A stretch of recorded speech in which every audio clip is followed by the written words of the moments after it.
ہم خبر شامل کرتے ہیں لائن آف کنٹرول سے، جہاں بھارتی فوج کی جانب سے سفید جھنڈا لہرانے کی اطلاع موصول ہوئی ہے۔ تفصیلات کے مطابق پاکستان فوج کی مؤثر جوابی کارروائی کے بعد بھارتی فوج نے LOC پر پیورا سیکٹر کے مقام پر سفید جھنڈا لہرا دیا۔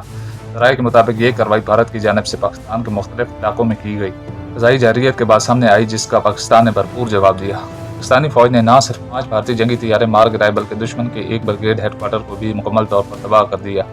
اس کامیاب کارروائی کے بعد بھارتی فوج نے جنگ بندی کی علامت کے طور پر سفید جھنڈا لہرایا، جسے ماہرین بین الاقوامی سطح پر ایک بڑی عسکری اور سفارتی ناکامی قرار دے رہے ہیں۔ وفاقی وزیر اطلاعات عطا آرار نے بھی بھارتی فوج کے اس عمل کی تصدیق کرتے ہوئے کہا کہ یہ اقدام بھارت کی ذلت انگیز شکست کا منہ بولتا ثبوت ہے۔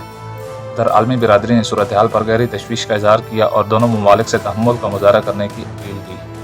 ہم بھارتی حکومت یا افواج کی جانب سے تاحال اس واقعے پر کوئی باضابطہ بیان سامنے نہیں آیا۔ بین الاقوامی ذرائع ابلاغ کی جانب سے بھی اس خبر کی مزید تصدیق کا انتظار کیا جا رہا ہے۔ ہم آپ کو صورتحال سے مسلسل باخبر رکھتے رہیں گے۔